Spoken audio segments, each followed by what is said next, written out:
We all need to make smart decisions with our money. The Long-Term Investor podcast shows you how by distilling complex financial matters into easily digestible lessons. And now, here's your host, Chief Investment Officer at Plancorp and the author of Making Money Simple, Peter Lazaroff. Welcome back to The Long-Term Investor, a proud member of the Retirement Podcast Network. In this episode, I'm joined by Jess, Senior Wealth Manager and Shareholder at Plancorp, who has extensive experience and a really deep understanding of equity compensation planning. This is going to be the first of 2 consecutive episodes with Derek as we dive into the various aspects of equity and executive compensation plans and how to integrate them into comprehensive financial strategies. Derek has put together several fantastic graphics to accompany the conversation, and you can find those at thelongterminvestor.com. And while you're there, be sure to sign up for my newsletter that comes out every other Wednesday. Not only does that newsletter share a wealth of information, but it's also one of the easiest ways to get in touch with me. Simply reply to any of my newsletters and a message goes directly to my inbox. I absolutely love hearing from listeners and reply to every single message. And now, without further ado, here is my conversation with Jess. Jess, welcome to The Long-Term Investor. Hey, Peter. Thanks for having me. Today, we're going to be talking about executive compensation plans. And I say executive with emphasis because it's tempting to just go equity compensation. It's really a hot topic, but there's a few things that I think fall into that bucket that truly is more executive compensation. And so, Derek, we're going to dive right in so we can cover some of the basics of some executive compensation and then get into the nitty-gritty of how you and others at Plancorp are integrating that with portfolios and into a financial plan. I was thinking that because we are intentionally calling this executive and not equity comp, maybe we could start just with deferred compensation plans. What are they and how do they work? Yeah, so this is something that maybe you don't have to be like a C-suite executive to have one of these, but just generally very highly compensated employees. It's the ability to defer far beyond limits with pre-tax dollars, you could say with an IRA or a 401k, either with a bonus, which is most common. Sometimes you can do it with salary, but it's really less of a compensation type and more of a way to get the most out of your compensation. So you would take a cash bonus or salary and then elect to put a certain amount in a deferred compensation plan to be paid out later instead of today. And the main reason to do that would be for tax planning purposes. They're similar to 401ks in some ways, but they're also really different too. And I'm sure we can get into those today. Yeah, that would be great. And just to continue on, though, with some of just laying out some definitions and moving into equity compensation specifically, I think it's important just to say equity compensation is simply compensation awarded to an employee in the form of a company stock instead of cash. And so each award is known as a grant of company stock. The grant date is the date an equity compensation grant is issued by the employer to the employee, and the vesting date is the date in which the employee receives the full control or possession of that equity compensation grant. Derek, you do a lot of work on this type of thing with clients. And since I mentioned vesting dates, maybe you can go through the vesting schedule and the differences there.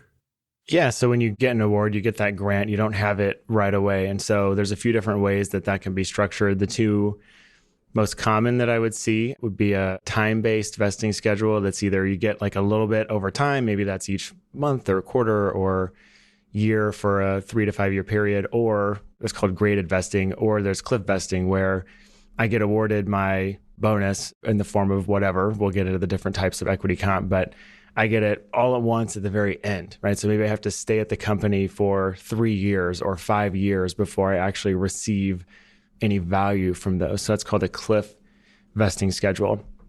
Beyond that, there's a couple of other ones more common at the executive level. There could be a performance-based component as well. And this would usually be in tandem with time-based. So I still have to wait 3 years until I get it. And there has to be some sort of company metrics that are hit. Maybe that's tied to stock price or profitability.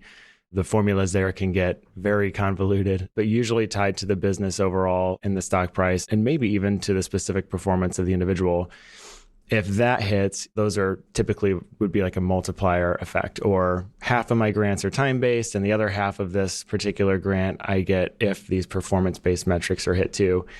And then something you'd only see in the private space would be something that's a liquidity event-based vesting. So if you're a private company that's looking to IPO soon or hoping to get acquired by a private equity firm or just a larger company, none of what I get would vest until that merger, acquisition, IPO happens. And then at that point, I'd get it. And so those are often also in tandem with time-based. They're called double trigger vesting, to where I've got to do my time-based and the company has to go public or be bought in order for those to actually come into my possession and have any value to me. And Derek, you sometimes will joke that people come to you knowing that you have so much knowledge on this topic and say, hey, I got these stock options. And they mean that so broadly, and maybe that they aren't actually stock options. So maybe we can start by talking through the basics of restricted stock and then stock options. So let's start with restricted stock. Maybe give us a high-level overview of what that is. That's a great place to start. Restricted stock is more closely related to what most would understand as cash compensation, except instead of cash, you get company stock at some point in the future. So as a simple example, if I've got a target bonus of $300,000 and maybe that's supposed to pay out to me in 3 years. So we'll call that a 3-year cliff vesting schedule. I get it all 3 years from now. Instead of $300,000 cash that I get 3 years from now, I would get $300,000 being the target amount. And let's say that the price of stock at the company I work for is $25 a share. Instead of getting that cash, I'd be awarded 12,000 shares of company stock in the form of restricted stock units or restricted stock awards. Those are very similar. And what that's going to be worth 3 years from now could be a lot more or a lot less than 300,000. It's tied to a specific number of shares that I was granted. So that target is at the date of grant. And then what happens between then and whenever they eventually vest, that's very much up to what the price does for company stock. So that's restricted stock. What about stock options? I mean, there's probably a few more moving parts that people need to understand there, right? Yeah. So whenever you have a stock option, even when it vests, I actually don't own anything yet. Instead, you own the right to buy stock at a previously agreed upon price. And again, that's usually tied to whatever the price was on the date that that was granted to you. And so if it was $25, like in the example I had last time, I might have 36,000 options as an example. If my bonus target is $300,000 at $25 a share. And let's say I get 3 years down the road, those have completely vested. I don't have anything until I exercise that option. So this is one of the key terms to know. When you exercise a stock option, you're saying, hey, I have the right to buy this at $25 a share. The price is currently $100. I'm going to exercise my right to buy stock at $25 a share. And at that point, it becomes taxable. And we can talk about taxation here in a bit. And then I would acquire the shares. And there's 3 or 4 different ways that you can go about exercising that. But you don't own anything until you exercise. And if you leave the company, retirement, or you get another job, these have expiration dates. Usually it's about 10 years from the date that it was granted, but sometimes they can be much shorter. If you let this lapse, your option lapse, and don't exercise, then you lose the ability to do that. So then any value that you could have captured there is gone. So it's really important to know, what is the expiration date of my stock option, and are there circumstances that would lead that to be something different? And I can assure you the answer is yes. So there's special rules. If I leave, maybe I have 60 or 90 days to exercise my stock option. And at that point it expires instead of in 2028, like it said in my grant agreement. So it's really important to know those things. You'd sure hate to have it lapse without you exercising and miss out on potentially a substantial amount of wealth. And taking this one layer deeper, people have non-qualified stock options. They have incentive stock options. What are some big differences that you feel like people should be aware of? Because again, sometimes just people know they have some sort of equity compensation, but there are pretty substantial differences in the taxations of those. Yeah, that's where the difference lies, is how they're taxed. So with a non-qualified stock option, there's no taxable event that happens at grant. There's no taxable event that happens as those options vest, regardless if it's time-based, performance-based, anything like that, because I haven't bought anything yet and I could still lose it, right? Like if I don't exercise the option, there's no value. And that's kind of the key trigger for the IRS, is when is that risk of forfeiture gone? And at that point, that's whenever there's a taxable event. So with a non-qualified stock option, when I exercise that option to buy shares worth $100 and I buy it for $25 because that's what my strike price was, that discount that I got effectively of $75, all of that is taxable as ordinary income, and it's wage compensation, right? So subject to Social Security tax up to the Social Security wage base, and then Medicare tax too, and perhaps the additional Medicare tax. And then at that point, you own the stock outright as if you had just purchased it on the open market, and the same kind of rules apply. Hold it for 12 months and a day, and any gain or loss is long term. And if you sell before then it's short term. With the incentive stock option, there's actually no regular income tax due whenever you exercise it. But there's this other phantom tax calculation that goes on in the background called the alternative minimum tax that you have to be aware of. So for regular tax purposes, we'll ignore AMT for a bit. When I exercise, say it was a 25 grant, that's my strike price. I buy for 100 and then I later sell for $150 a share.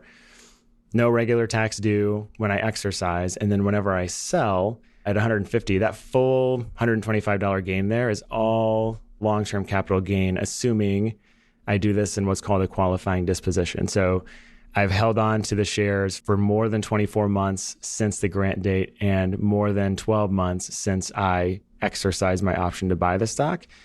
If you do that, then you get this preferential treatment of capital gain on the whole thing. Well, remember back on non-qualified stock options, when you exercise that initial discount of between $100 and $25, that's all ordinary income. So that's a better deal, right? Capital gain rates tend to be, or always lower than ordinary income. And so that's what makes ISOs so attractive. Except at some point, Congress decided and the IRS decided, well, that's a really sweet deal. So we're going to add this whole AMT thing to that, to where it's not taxable for ordinary income tax purposes when you exercise, but it does count for AMT. And there's totally different rules and how that calculation goes. But I think the helpful way to kind of summarize it today is that you pay the higher of the two. So if my regular income tax calculation is a tax liability of $100,000, and if I run all of my income, including that discount on the ISO exercise, and there's a few other adjustments, kind of preference items baked into there. If my AMT calculation is $130,000, I pay $130,000. So it'd be $100,000 regular tax for federal, and then a $30,000 AMT at that point on top of it. And it will come back to you eventually, and we can get into that, but that can really create some pretty substantial cash flow problems if you're not aware that that's coming your way. And especially as we're working with executives, I mean, that could have a substantial amount of value in exercising the ISOs with a price that's way lower, a strike price that's way lower than the fair market value. And if we're not taking into account cash flow, regardless of all the perfect tax outcomes, that's a problem. And so that's the biggest concern, is a cash flow crunch with AMT. And then eventually getting all of that back, because you would, in the form of an AMT credit. It just takes time. Much of it can come back whenever you sell that stock down the road, 12 months and a day or more later. But there's all sorts of considerations. I've got the opportunity cost. I could have been doing something else with that money in the meantime. It might take me 10 or 15 years to get that whole credit back, and that matters. There's more to it than, well, I'm really just prepaying tax. I'll get it all back eventually. It's like, well, when? And if the price drops substantially from the time that you exercise to when you sell, like, it could be a really long time. And so it ends up kind of being a sunk cost. When you're hinting at a lot of the nuances that go into planning around these situations, something that I do want to dig into, but before we move on, there's one last piece of what I'll group as executive compensation, even though there is an equity component to it, which is employee stock purchase plans. Not necessarily compensation, but certainly a really good benefit that both executives and non-executives at some companies have access to. Can you give us just a quick overview of that before we dive into some of the planning stuff? Just to clarify, so ESPPs aren't exclusively for executives. In fact, if you are more than a 5% shareholder of a company, which if we're talking a publicly traded company, you're really probably a C-suite executive at that point, you actually can't participate in an ESPP, and probably less applicable here, but you also can't, like, you have to be an employee. So you couldn't be like an outside board member. They wouldn't be able to participate in it either. But the overwhelming majority of people would be able to. And you're right, like, it's not a form of compensation. I don't receive it through payroll, but you can only get it if you're an employee there. So I just think of it as like a perk or an employee benefit. And in that sense, the compensation piece is the special discount you can get by participating in it. And so that's why it's often grouped in with equity comp, is because it involves company stock and it is something that only employees can participate in. So the difference with an ESPP is it's not tied to, it's not W-2 income. It doesn't come through payroll.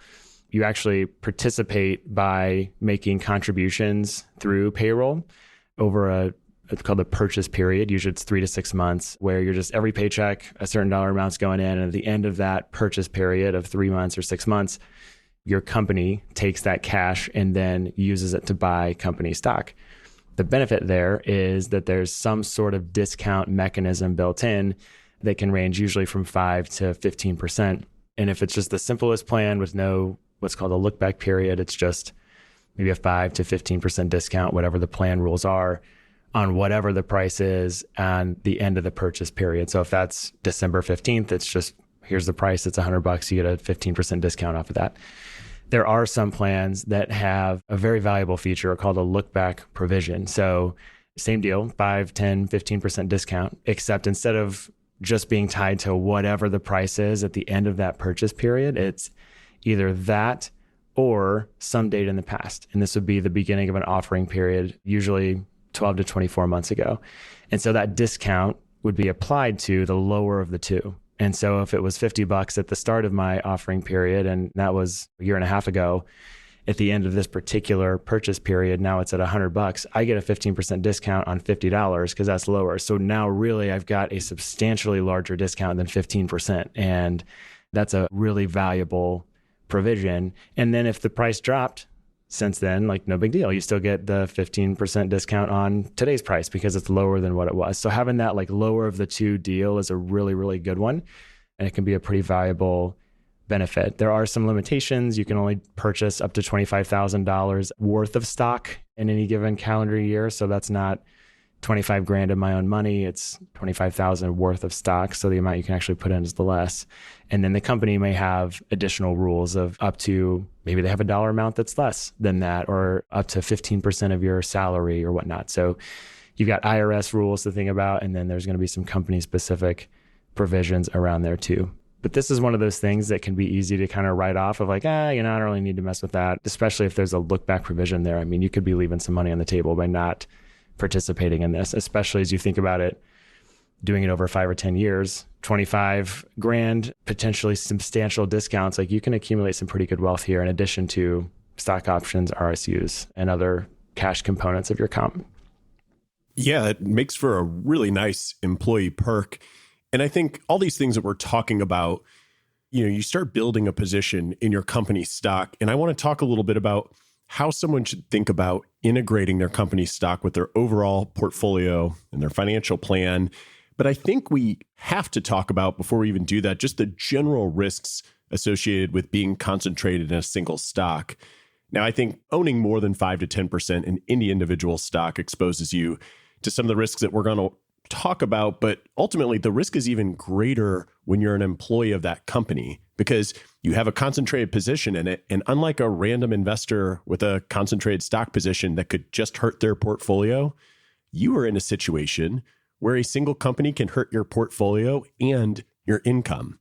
So if your company stock tanks, then your job security and your income are probably going to be at greater risk too. So when I'm in meetings with you, Derek, I feel like people sometimes don't really appreciate how risky it is to own a lot of your employer stock. I mean, I think in general, sometimes people don't realize how risky it is to own a concentrated position, whether it's their employer stock or not.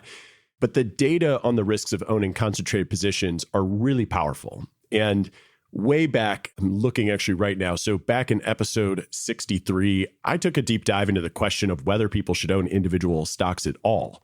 And there is a study from JP Morgan that I reference in that episode. I'll link to it in the show notes. I'd like to read a couple stats that I think are pretty mind-blowing on the historical performance of individual stocks from 1980 to 2020, which is when the study's covered. So using a universe of the Russell 3000 companies, which represents a little over 98% of the investable U.S. stock market, roughly 40% of all stocks have suffered a permanent decline of 70% or more from their peak value. That alone is crazy. But then you look at the return on the median stock since its inception versus the investment in just the plain total US stock market or the Russell 3000 index. And that median stock performance versus the Russell 3000 was minus 54%. Now, the same study also found that 2/3 of all stocks underperformed versus the Russell 3000. And for 40% of all stocks, their absolute returns were negative. So I know you've in the past, Derek, shown some data by sector where like, hey, where do these catastrophic losses happen? And they're biggest in energy and tech, which are around like 60% of energy and tech companies experience one of these, which interestingly is where equity comp is most prevalent. But it's honestly, it's really closely followed by the others. I mean, when I look at healthcare, consumer services, consumer discretionary, all around 50%, really everything but utilities has a very high percentage. And most of the time, these catastrophic losses happen for factors outside of management's control. And so I think you and I both have sat in meetings together. We sit in meetings separately where this becomes a big issue. And so I just wanted to make sure that we highlighted that clearly before going into some other key considerations when integrating equity compensation into a client's portfolio or financial plan. So excuse the long monologue here. Anything to add to that? And if not, why don't you start talking about some of the other things that you think about when incorporating it into a client's plan? I mean, I love that you just went through that. The same exact study I'll reference to. I think the point that I would emphasize there is one of the very last things you said is that these are most often for reasons outside of management's control. People think, oh, well, my company's not Enron, we're responsible and not fraudulent. And so like, that's not going to be a thing for us. This is currency risk. It's policies and regulations coming out here in the United States or in China. It's intellectual property theft. There's so many risks involved that are outside of control of even the best management executive team. And the point of emphasis I want to throw on there is that also means beyond your control too, as an employee. And so I think that it's not uncommon for people to think, oh, well, I'm just going to like work really hard and make a really big difference here. And I'm going to be able to impact the value of my stock from the work that I do. I think it's really hard to make that case unless maybe you're a C-suite executive, except even then I would still challenge it because even if you know where the company's headed, you don't know what competitors are doing exactly. And like things can just flip on a dime. Look back at last year, the Fed decided, hey, maybe inflation isn't as transitory as we thought it was. And now we're going to be super aggressive on raising rates. When that happens, interest rates go way up. People are less excited to have money in really high growth stocks that are super, not overly expensive, but just it's more expensive to buy $1 of current earnings in say a growth stock than it is say a value stock. And most growth, like tech is growth, like that's a growth stock. And you just saw tech stocks, plummet in 2022 and much more than the overall stock market. And there were tons of layoffs there too, just kind of behind the scenes that I do think it seems like a soft landing is maybe more likely than not. I don't know, but there is no discounting the hundreds of thousands of people that have been laid off in tech last year. And it really came from interest rates, which created crunches that makes it harder to raise capital in the form of markets or loans, whatever. That had nothing to do with what tech companies were doing. And so even if you know where the company is headed and everything just works perfectly according to plan, even if you can master what I just laid out as impossible to predict, you don't know how investors are going to react to that, right? And so it's just not reasonable to think that, oh, well, I can influence the price of my company's stock and therefore I need to hold on to it because we're doing great things here. You just don't know. Like progress, economic data doesn't translate directly into market returns. I know you've talked about this on your podcast before, Peter. And so it just side tangent a little bit there, but it's something that I really come across a lot as a reason to hang on to company stock. And I can't help but pile on one more time. And we could probably do a whole episode on all the reasons that you and I hear that people want to hold on to their stock. But I do feel like in 2022, going into it, like late 2021, early 2022, you'd hear people say, well, we just had our investor day and I saw the projection and it's really great. And just a reminder of like, what is stock returns? Where do stock returns come from? They're from earnings growth. They're from cash return to the shareholder, whether that's dividends or buybacks, and they're in changes in valuation. And changes in valuation is this mix of market psychology and calculus that nobody can predict. And it's really like, how much do people really feel like buying your earnings? And so no matter what outlook you have or the company has or how great it is, you are at the whim of millions of market participants on how that third factor, which is so enormous so often, really plays out. So thanks, Derek. I think important thing to put at the front of how we think about incorporating company stock into a portfolio and financial plan, there are so many considerations. I don't know if you want to go into them in great detail or if you just want to fire off a bunch, but I'll give you the floor and let you tackle it how you see it making sense. Yeah, I think I can just kind of walk through some, just kind of high level. Let's figure out where you are today, what's going to be coming down the pike, what you want out of your money, what's your comfort level with risk, and then figure out how does my company stock then fit into all of that in the bigger picture of my plan. So, I mean, I do have questions that I kind of work through with new clients and kind of revisit over time. Step number one is figuring out what you have. You'd mentioned earlier, people say, oh, I've got stock options. And my response is always like, do you? Like, I just want to make sure. Can you just send me your grant agreement or stock plan documents or even your statement from E-Trade or whoever you go through, Fidelity for the broker that manages that? Because oftentimes it's RSUs. Those are very different. The taxation's different. The mechanisms are different. Like with RSUs, you don't do anything. You just get them when they vest and they're taxable at that time and there's no control. Like you have to know what decisions need to be made, what the tax implications are. And so how much and what types of equity compensation do you have? What are the vesting schedules for each of those? Most of the time, those don't change. However, I did see a fair amount from last year at tech and telecom companies specifically with executives I work with, where they had additional grants on top of what they normally do, just because I didn't say it directly, but a downside of stock options, if that's what you get or that's what you elect, if you have a choice, is that they could be worth nothing. Like if I could buy stock at $25, I gave an example of it being at 100, but maybe it's down to 10.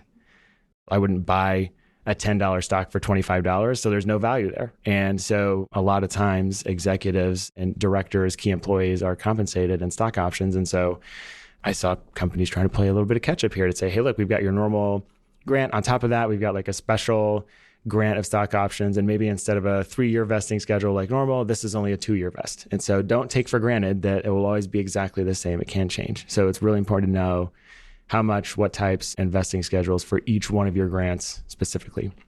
Number 2 would be what percentage of your portfolio is currently held in company stock. And this goes back to concentration risk, all the things that you just laid out of being a holder of an individual stock, especially at the company you work for. And I think it's important to know this both for just vested shares that you have, but also unvested shares too. Unless you plan on leaving or retiring in the very short term, like those will probably come your way as well.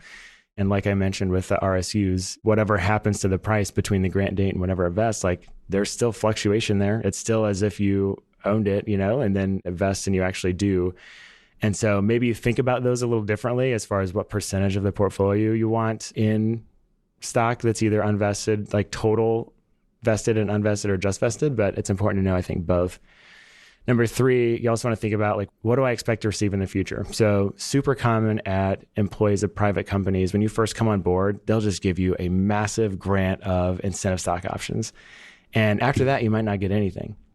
At publicly traded companies, I mean, that could also happen too, maybe like in the form of a signing bonus, but those could be more regular and ongoing. And so is that something built into your employment agreement where you're saying, here's my cash, my salary, here's my cash bonus target, and then here's my target for either stock options or RSUs, and it'll be around this dollar amount. So that's something that we can kind of count on, again, subject to fluctuations and all of that stuff. Or is it just something that's more discretionary? Sometimes I get it, sometimes I don't, but there's a possibility that I get more down the road. So you got to know what's potentially coming down the pike that informs decisions that maybe we want to think about today.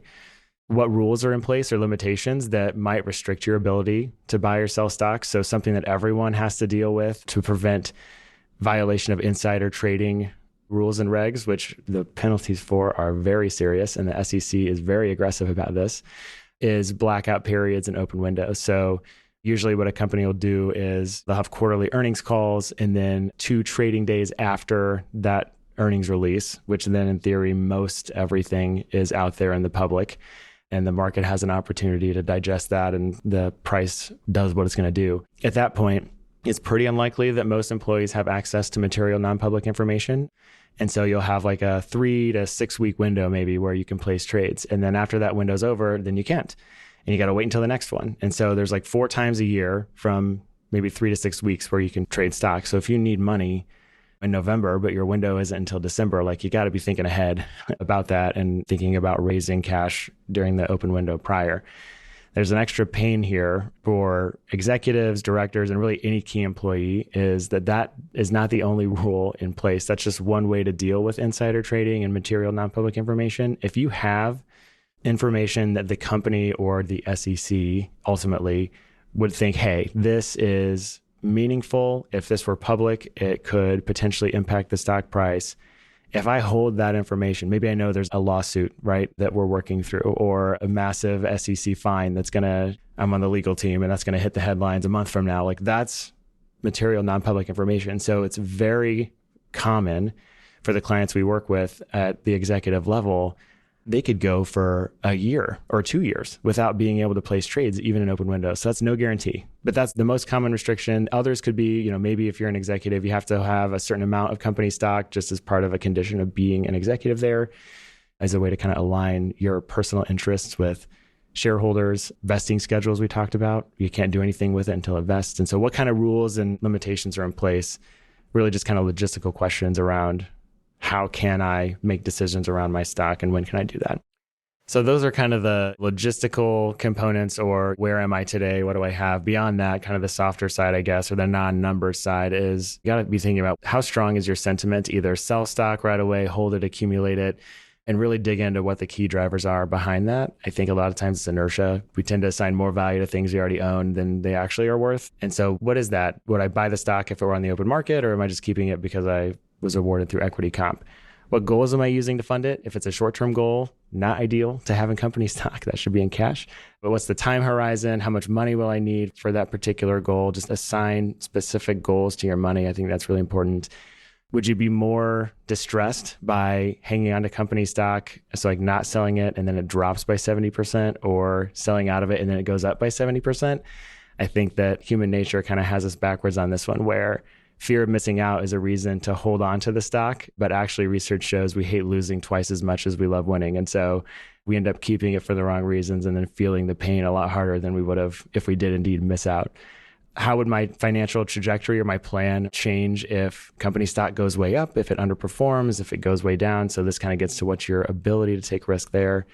And then you need to think about tax implications. So the rules across these plans are all different. If I sell an RSU, that's different than exercising an option. So what are the implications of all of those? How much and what types of additional income can I recognize before phasing out credits or deductions or subjecting myself to higher marginal rates? And I think all of this kind of feeds down into really one big question of how much of my portfolio should I have allocated to company stock, given my risk tolerance, my current financial position, and my future goals. And then if I have too much, how quickly should I plan to unwind that? And how should I get that done? Like, what stocks or which grants should I sell out of first?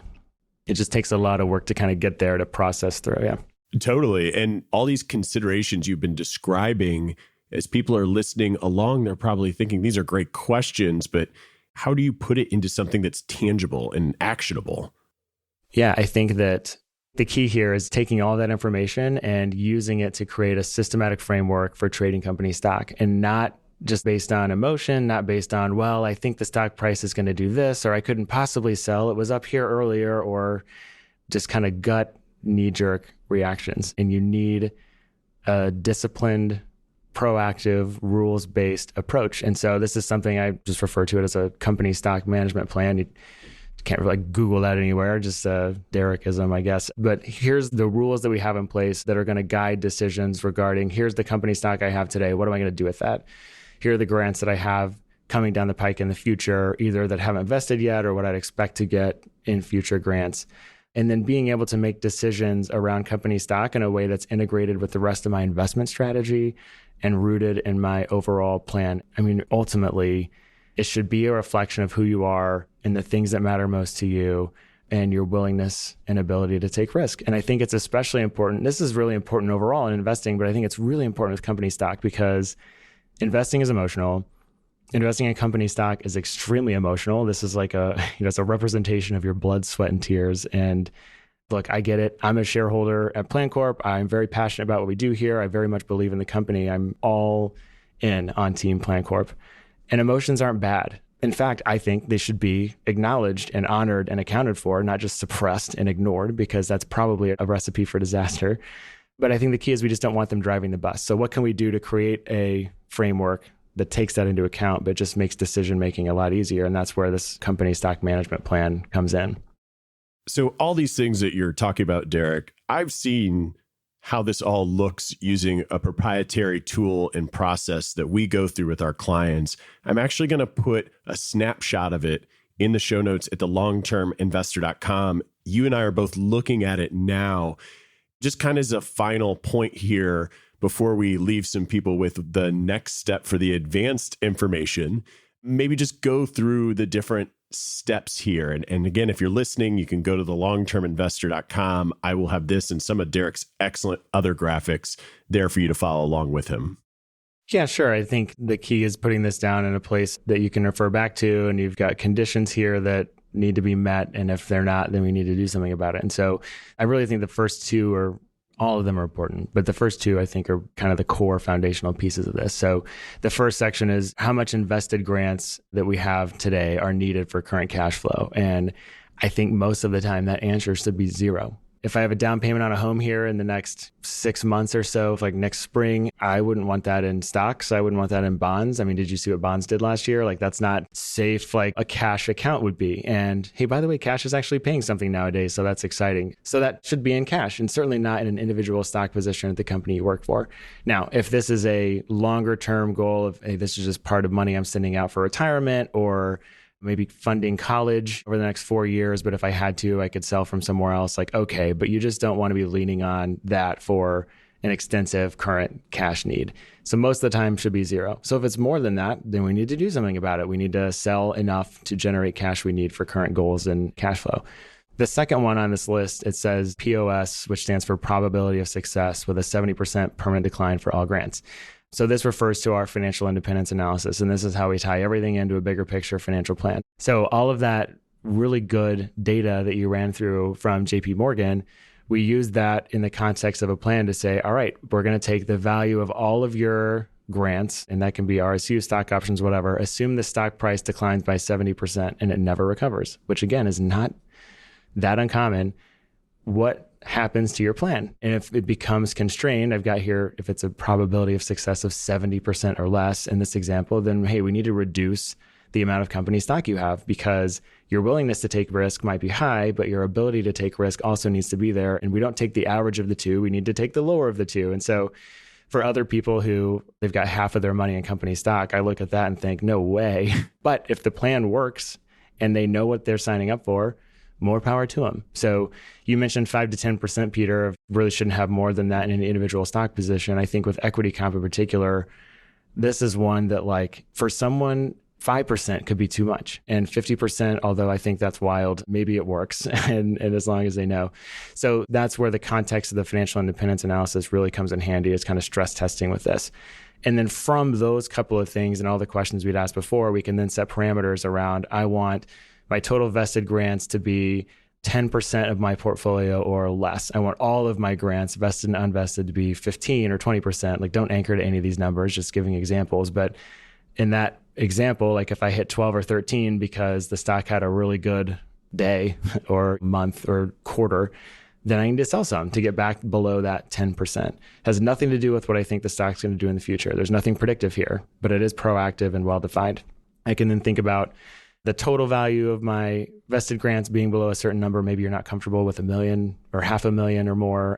The last one on here, I'm going to have to save for our next episode. It was intrinsic value of your stock options. So this is just referring to a strategy for knowing when to exercise stock options versus not. And so the point of this altogether would be if any of these thresholds are broken or we go outside of them, or then we need to take action and to get back below a certain percentage or dollar amount or to exercise options if it makes sense to do so. And having a quantifiable way to do it, I think is really important. And this is kind of a snapshot into how we approach that here. What a great cliffhanger, Derek. It's amazing because you are going to be back on the show next week to talk about the more advanced executive compensation planning strategies. We hit a lot of the basics and we did start going deeper, but in the next episode, we're going to talk about some stuff like the advanced deferred compensation planning strategies, the frequently missed opportunities, how to make contributions, distributions, investment elections. We're also going to talk about some advanced equity compensation planning strategies, such as as deciding when to exercise stock options. I think that's what you're referencing, this intrinsic versus time value concept that we're placing a little teaser on there. And then some AMT planning for incentive stock options. You referenced AMT planning once before, maybe twice before. There's a lot of little nuances, all the reason that we're going to create a second episode next week. And finally, I think we're even going to get into the very niche topic of 10b5-1 plans.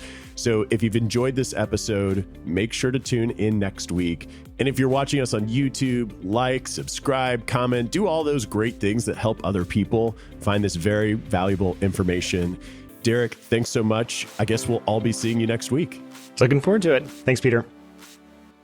Thanks for listening to the Long-Term Investor Podcast.